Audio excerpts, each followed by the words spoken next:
I think we are live. Yeah, I think so. Alexandre, can we start?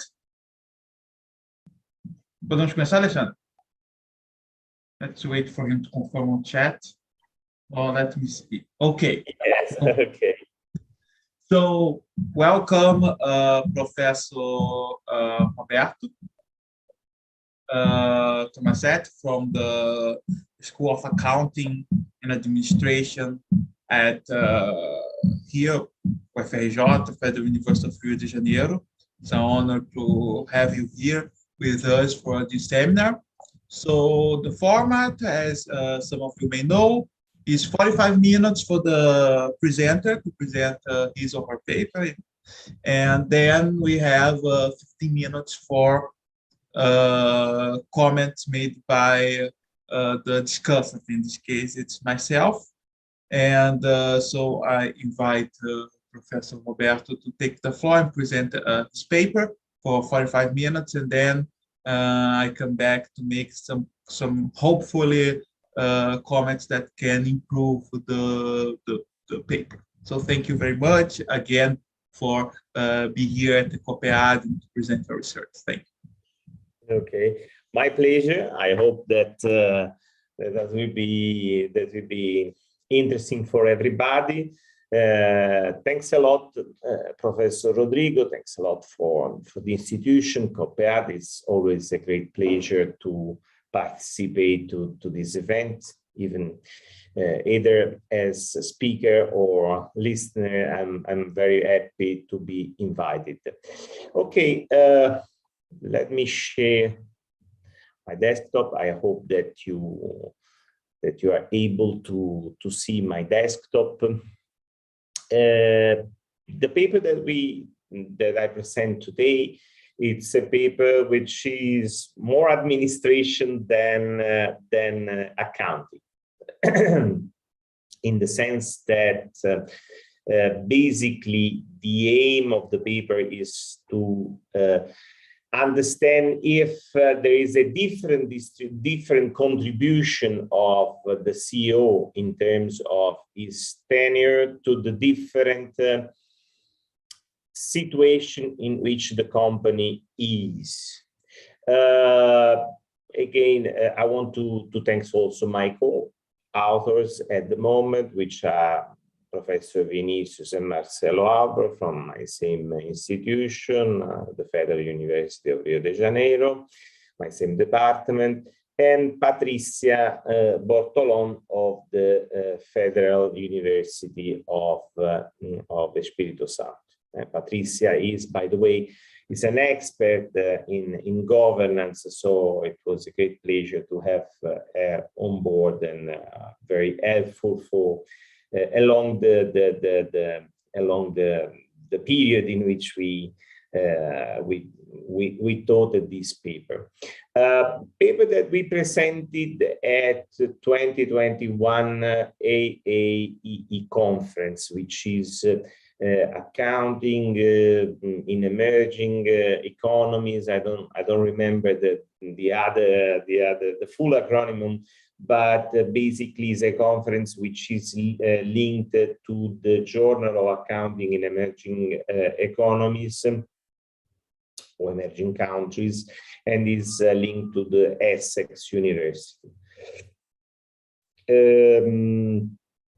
Basically, when we presented the paper, when I presented the paper, by the way, the reviewer / the participant to the conference, which was a virtual conference and given to the virus period, basically was held in a different period. I think was the end of last year, and basically. Of course, they enjoyed the paper. That's why it was approved to the conference. And the main issues they raised were, first, as usual, why Brazil? And that is one of the first, I think, one of the issue we usually face with. and how it is contributing to the emerging economy literature. Second, they want us to explore better why the CEO tenure has no impact on the firm performance as a whole, but yes, when it is across the quantiles, when we see it across the firm performance quantiles. And basically, they recommend it to explore better a couple of similar papers. At the moment, we submitted the paper to the International Journal of Business and Emerging Market. But let's go to the paper in itself. Basically, the introduction basically say that there are many underlying possible theories linked to the CEO tenure contribution. Let's do a step back. First of all, many theories regarding the upper echelon, the top management contribution, and within the top management, of course, the CEO contribution. Basically, the resource-based view is the most famous of that, and so that is the reason why even if, as you can see by the year of publication of this study, this is a very consolidated theories, is still an interesting topic in management studies. What this study say about the contribution of the CEO to firm performance? Basically, we have two very different, by the way, two very different theories, which leads to different effects, which are combined by an even more famous theory. The expertise hypothesis basically says that along his stay in charge, it increased his contribution to the firm performance as a whole, and these would lead to so basically longer tenure leads to higher contribution. And this is the expertise hypothesis. And on the other way around, the management friendliness basically say that exactly the opposite, based on the fact that along his tenure within the company, the CEO display lack of adaptability, risk averseness, and which means a sort of preference to the status quo, but and more in general, he has a paternal approach to his reports. So these would lead to lower performance.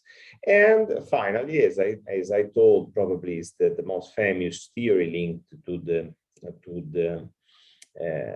abundant literature on CEO contribution to the performance. Basically, they say that CEO seasons basically the CEO has different season along his staying into within the company. First part of the season, which is very good, in the sense that he is young within the company. He wants to show his contribution. Is happy to think out of the box, and so its contribution is positive. And the second part of the story, the second part, basically a second season, which says that after this honeymoon period, there is a period in which a decading contribution period. So that's the picture of previous studies, which had the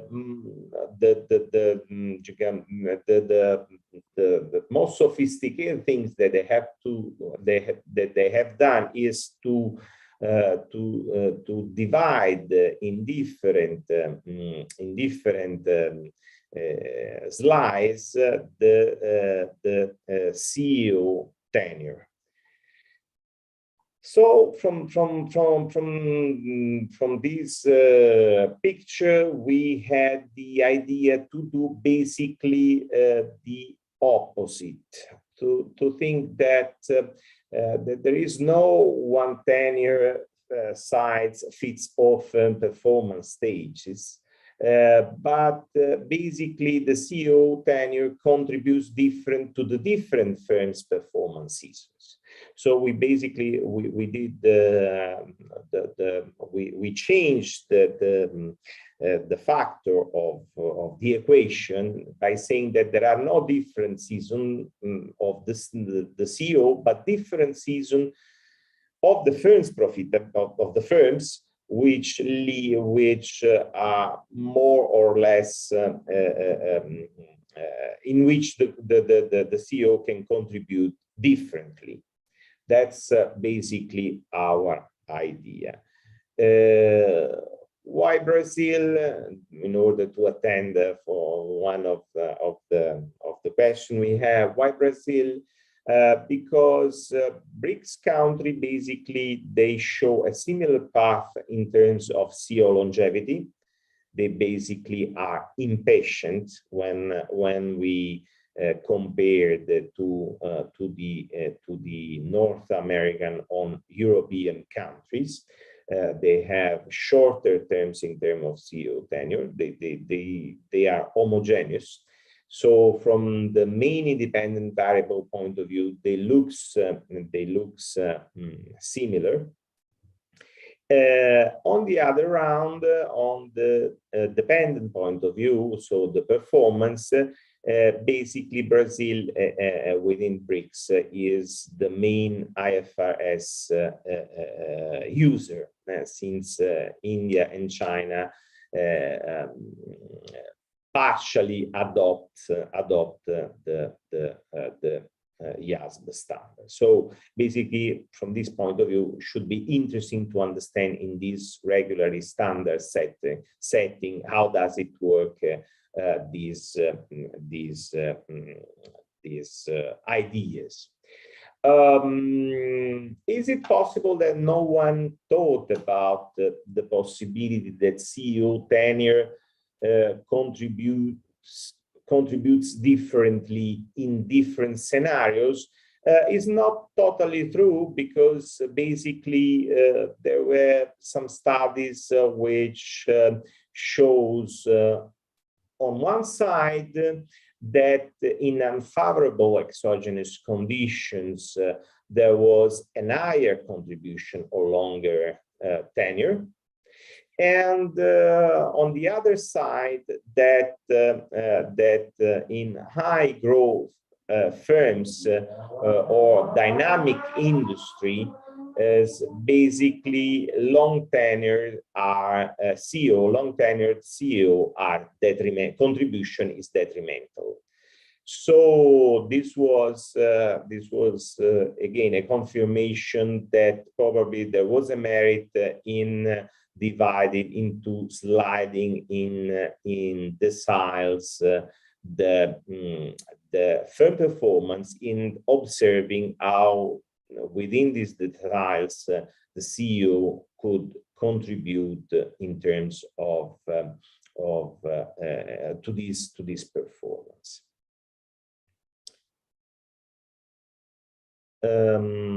Which of course is not exactly what we are saying, in the sense that unfavorable exogenous conditions are not the same that we are saying, in the sense that we are testing to lower performance decile of the same company. Previous studies were studying exogenous condition, not endogenous. And on the other way around, high growth firms, dynamic industry, it doesn't mean necessarily higher performance companies or high performance decile of the same company. Okay, but anyway, these have been said. We said basically there are seasons of the CEO tenure can contribute differently to firm performance season, and not the opposite, as stated by the mainstream regarding this topic. This lead us to have three hypotheses. The first one, that when we say the performance as a whole, CEO tenure doesn't have a significant contribution. Doesn't contribute significantly to the performance. We cannot appreciate, in other terms, we cannot appreciate its contribution to performance.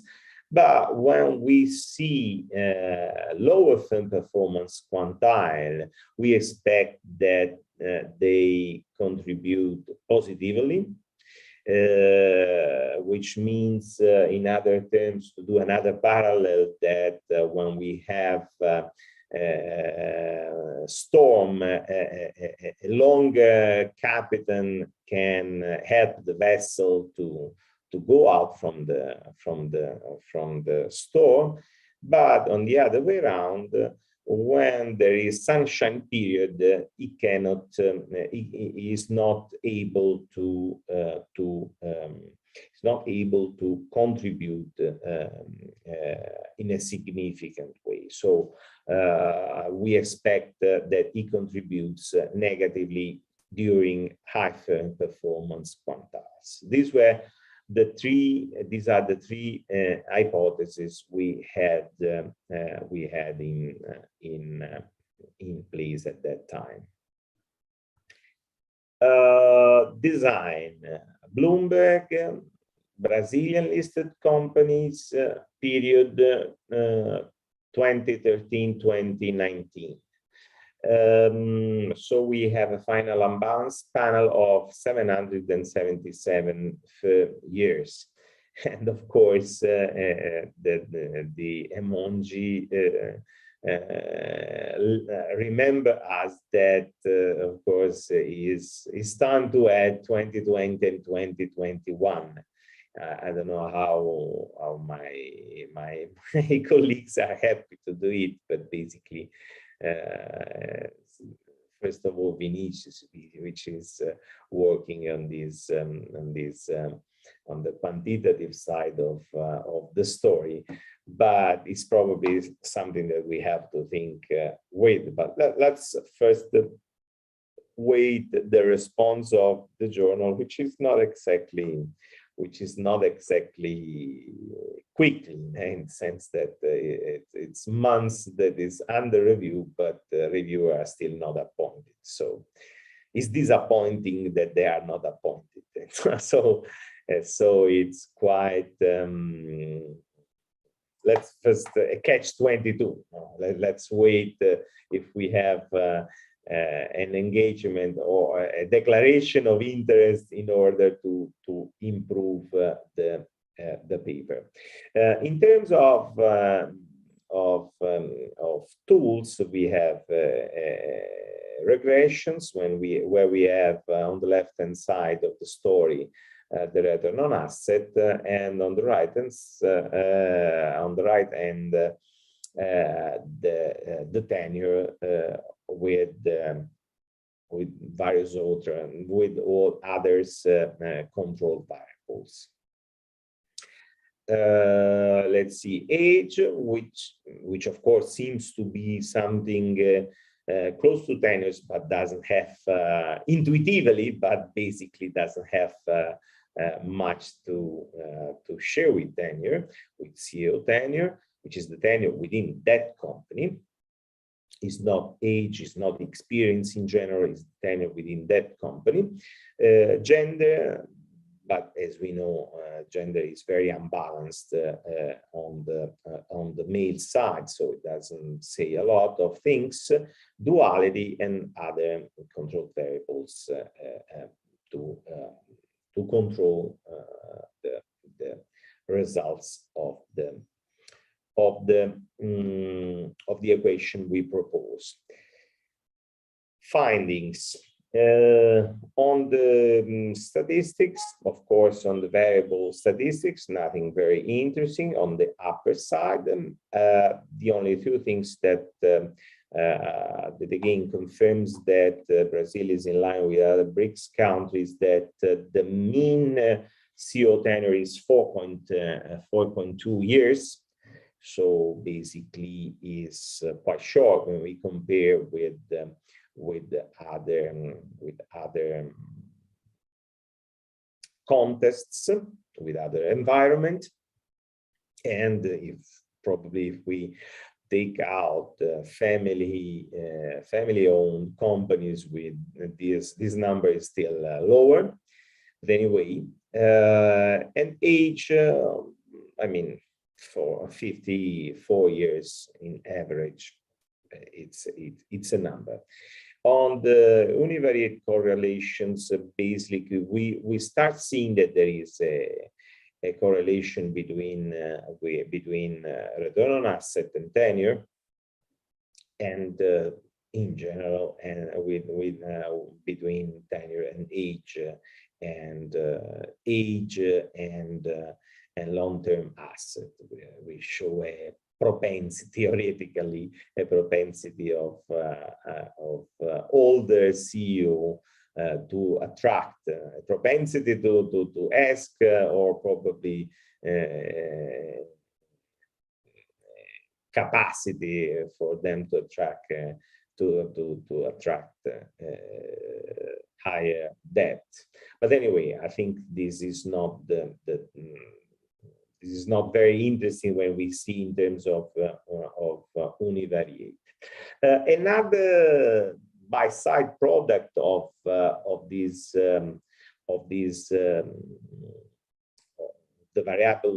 variable statistics is that, as we can see, short tenure seems to be associated with more volatile performance, while longer tenure seems to be associated with more stable performance, which, by the way, it goes in the direction of the fact that longer tenure leads to risk adverseness. They don't want to. They leave that enthusiasm of the honeymoon, and they to take more stable. They prefer basically more stable returns than volatile returns. But let's go to the main dish, which is our question. First, how does the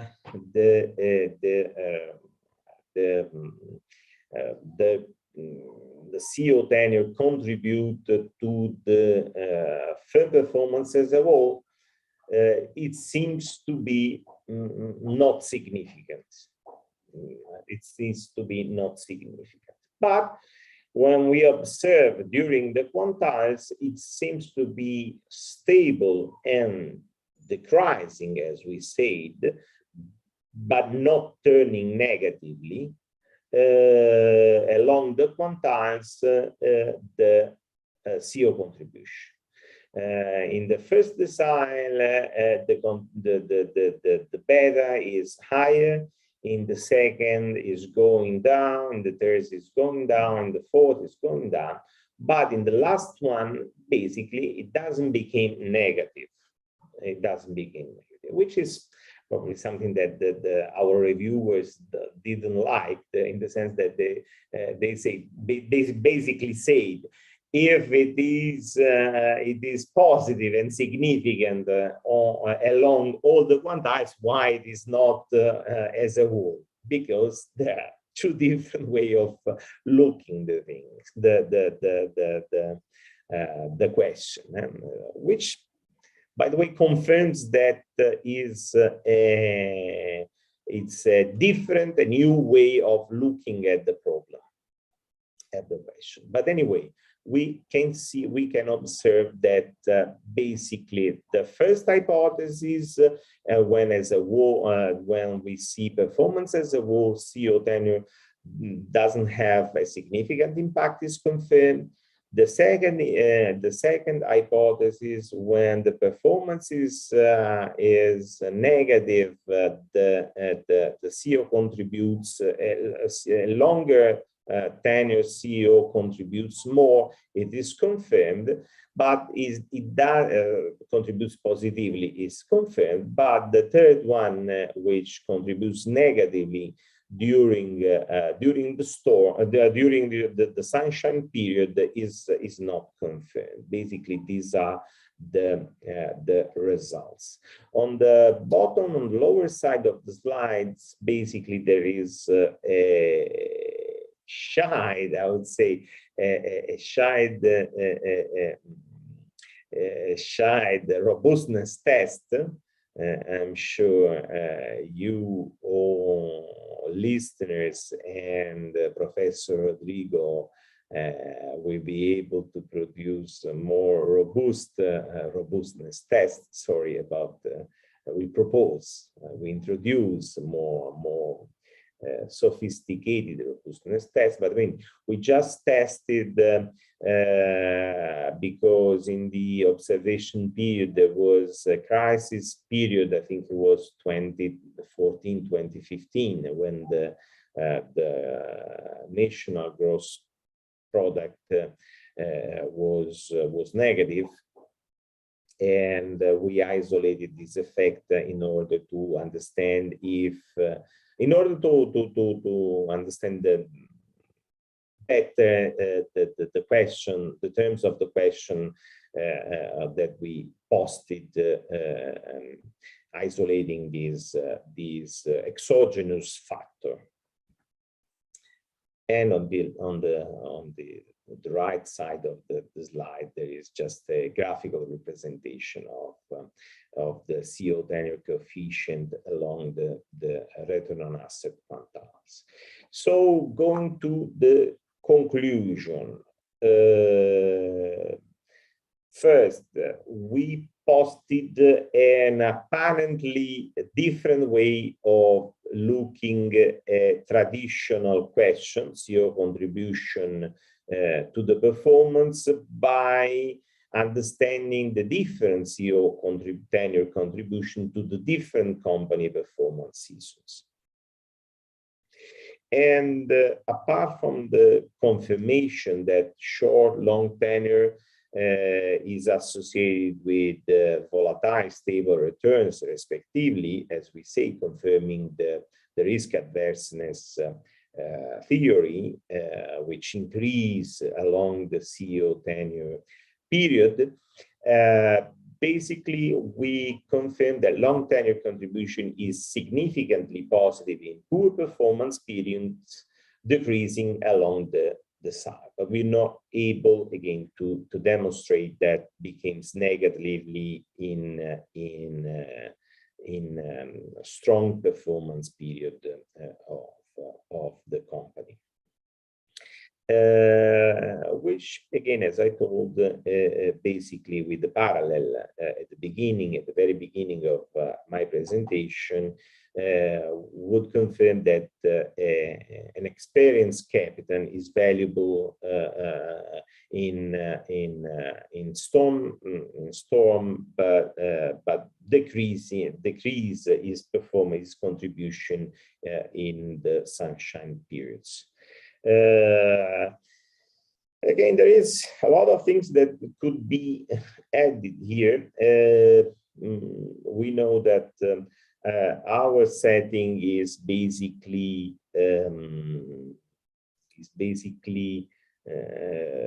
formed by a lot of family firms.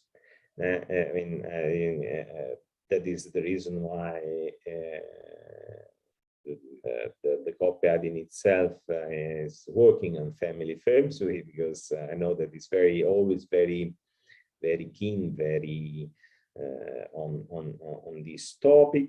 But anyway, also a lot of state company. In synthesis, I think probably the ownership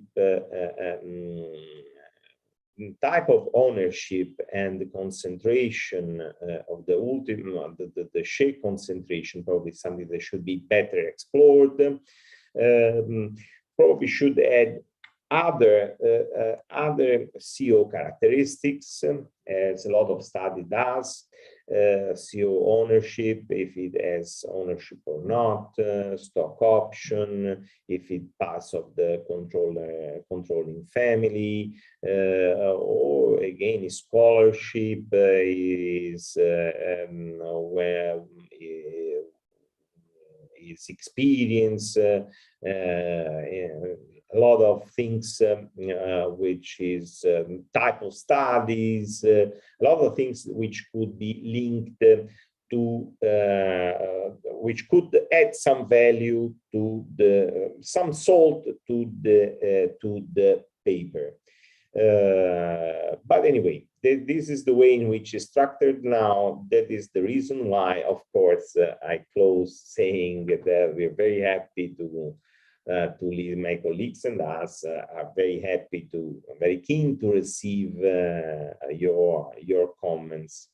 I think I was a bit more efficient than what expected, but I think it's valuable to receive your comment. I would be happy to reply to your questions.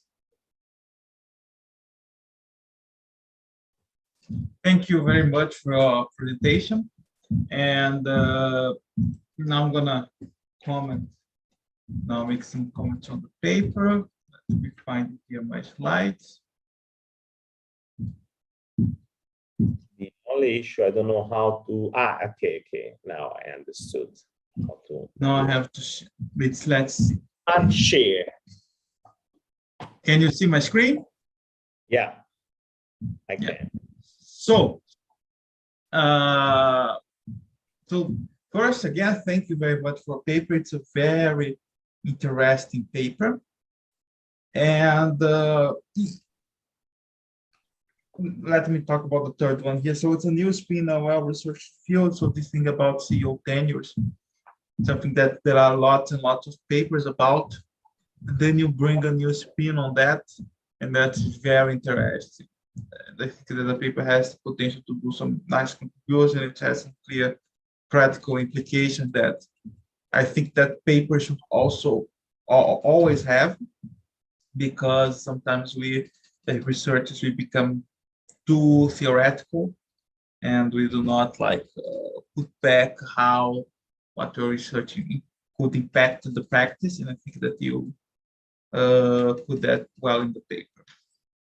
Now, that's my comment. So when I was reading the paper, and I'm not from this part of corporate finance and corporate governance, more like more finance, financial accounting, and financial economics. But given my background, I thought the first thing that was read your paper is on Dixon 2011, that she created this paper that's hugely influential paper analyzing cash flow life cycle, in which you could get information from the three types of cash flow: operational, investing, financing, to kind of create a picture of where in the life cycle the company is. Thus, for example, a company could be a startup, and then growth, and then mature, and then decline or shake off when something's happening. That's creating some kind of strange pattern of cash flow. And her paper more or less gives the same idea that the company goes up and then goes down, or at least matures. So there is this kind of non-monotonic relationship in the coefficient there. That's the main idea of our paper. And I was thinking, is there a connection there? Meaning, because you have the same kind of effect, is the different life cycle that the company is in, does that influences how this coefficient will behave over time? For example, for a startup and there is a new CEO, or a startup in growth, so when you have kind of money coming in, growth will have money coming in, startup will have money coming out. So you have in startup and decline, when you have a kind of a negative cash flow from operations, maybe the effect of the CEO on the return on assets would be different than companies that are growth or mature, which are companies that were having consistently cash flows before the change of the CEO. Okay, so I think that incorporating this kind of separating companies that are either cash flow positive or cash flow negative, meaning different stages of the life of the company, and then see if you have kind of moderation there. If you can have, for example, the effect that you find could be more pronounced for companies that are not cash flow positive, because then maybe you have this kind of, for example, soccer.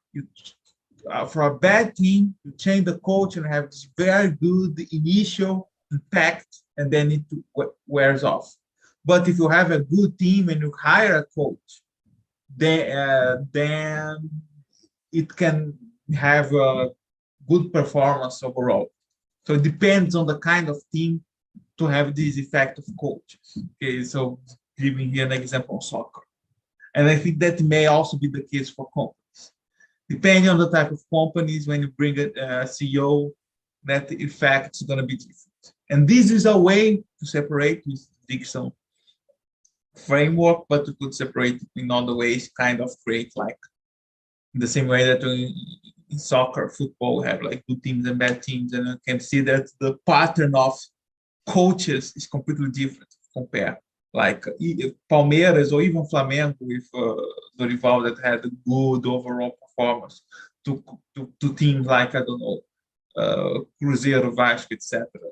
That you have like changes coach consistently, and always you have this kind of new coach that has some good results in the beginning, and then it wears off. And I think that you have this kind of moderation. I think it would be very interesting story to tell if you could find that result. So the second thing, the second point is the first hypothesis necessary because you say that's nonlinear. But if H2 and H3 are true, then H1 is also true. And at least in my view of how hypotheses work, I don't know if it is an agreement point between researchers, but at least in my view, hypotheses, they are kind of independent, meaning that one can be true with the other being false. Okay, because if hypothesis 3 is false, always if a hypothesis 2 is false, so it should be hypothesis 2A, not hypothesis 3. Okay, so if a hypothesis 1 is true, if H2 and H3 are true, sorry, and then I think it's kind of unnecessary to just say that you have this effect and you don't have that effect. Because in the end, it seems that H1 is there just for to say, okay, there is one hypothesis that makes sense because it's non-monotonic. But then you say, the first one, you say it's non-monotonic, and the second one, you say how it is non-monotonic. So I think that they're kind of unnecessary there. I would scrape it out, but I think that is mainly a choice of the authors. And when you said about 2020 and 2021 be added, I think you should not add them. And you should be very clear with the reviewers or anyone that said, because COVID created way too much noise on that. And you, in my view, you would not gain anything from adding these years. Because you have your main dependent variable that is return on assets for 2020 and 2021 are completely out of the ordinary for all companies. Okay, so it was either bad year for most companies or extremely good years for some companies that could that their business were positively impacted for the pandemic, like Zoom. Okay, so for Zoom, 2020 and 2021 were hugely influential and good years. But for I don't know, an air travel company, an airline, it was a very bad year. So I think that it's too much noise and will not help you anything. And I think that you have a good way to answer that to reviewers or whoever asks you that, so that you do not collect more data. I know that collecting data, especially data from Bloomberg in Brazil, it's kind of difficult. Here at UFRJ, we don't have access. They have to find someone that has access for you to kind of collect again and estimate everything again. So I don't see why you should do it. So you have this reasoning. Again, talking about robustness tests, one could be dividing companies in groups, okay, and see if you can have like different effects for different groups based on cash flow. Another, it could be using the tenure squared there, how much time it has passed from the CEO tenure instead of a quantile regression, because now I have like a coefficient. Because in the quantile, what you have is you're gonna have like as you show things like this, okay?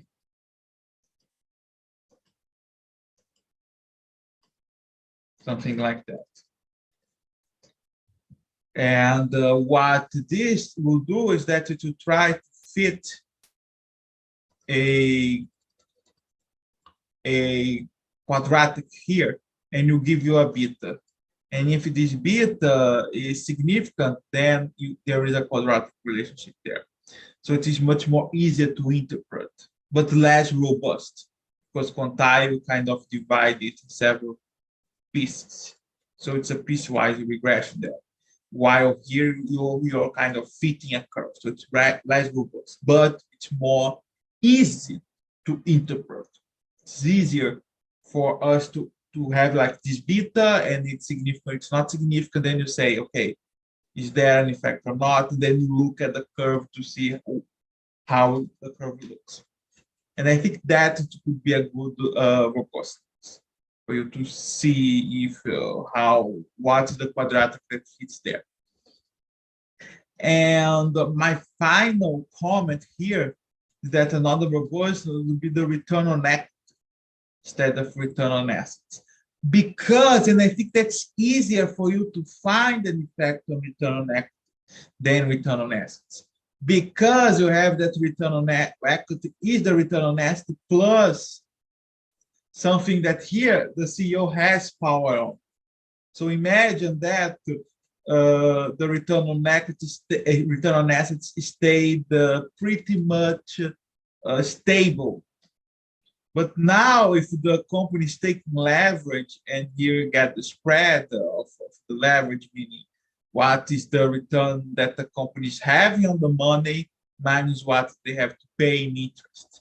Okay, and the company is being leveraged, then you would inflate the return on equity number with the same return on assets by the effect of getting more leverage. And that's something that CEOs can do and do a lot, take more leverage, kind of bump the return on equity. And I think that if you find that return on equity, it's a different story. It seems that maybe there is something that the CEO sometimes get too much debt, and then it helps in the beginning, but it falls short in the end because of how much debt, especially for companies that do not have good cash flow. Then that would be a different story. And I think that it would be interesting to see if the return on equity changes over time, but the return on asset doesn't change, then there is something that is about management, not about operational efficiency, because return on asset is going to measure operational efficiency, while return on equity measure capital, kind of the capital structure of the firm that's going to be incorporated there. I think that you can find, I think it's easier to find their return on equity, their return on assets. I think that it could help your paper there. I know that it's submitted, but if the reviews are too tough, etc., you can add that, and I think it can help your paper, because I think that there is more volatility in the return on equity than return on assets. So I don't know if you tested that before, but I think that would be interesting to include in the paper. So I think that's all my comments. Thank you. Do you want to answer something or make some final comments? No, I think it's, I mean, as usual, you're very straight to the point, and okay. That, by the way, now I remember why also I think we had the opportunity to add at least 2020 at that time, but we didn't, right, for the COVID issues. On the robustness test side of the story, all is valuable, I think, or valuable comments. I think Tenure squared is very interesting because, as you say, easy to read. Less robust, I think, is not important, since it is a robustness test, so we should lead as it is the paper and just do a double check with the Tenure squared, which is easy, by the way, to construct. And I think it's very, very interesting to do it. As much as the return on equity, I take your point, but a couple of things. First, in general, equity is something which is return on. Okay, I agree with you. but equity is always an issue. Personally, I have a certain sort of aversion to return on equity, for the fact that the equity is given by the fact that the shareholder put money or take the money because shares are going down, they buy or they put money. I mean, it is something which is a little bit disconnected by the performance or the CEO contribution, at least in the Brazilian setting. This is my point. But let me go to the main point, which I think is we didn't talk about, but it's the Dickinson connection, I would say, because probably as far as I remember about the Dickinson paper, it basically said that the cash flow is a proxy of the life cycle of the company. So probably it should be a proxy of its performance, and probably should be at least another robustness test if it works as dependent variable, or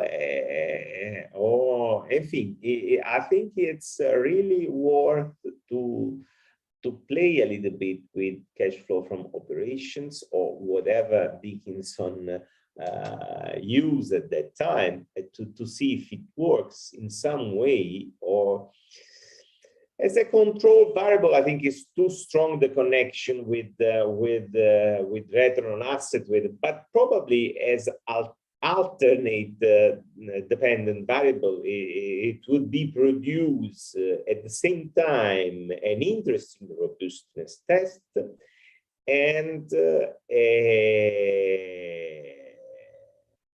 put the paper at another level in terms of links and in terms of network. Let's use this word. So I think all valuable.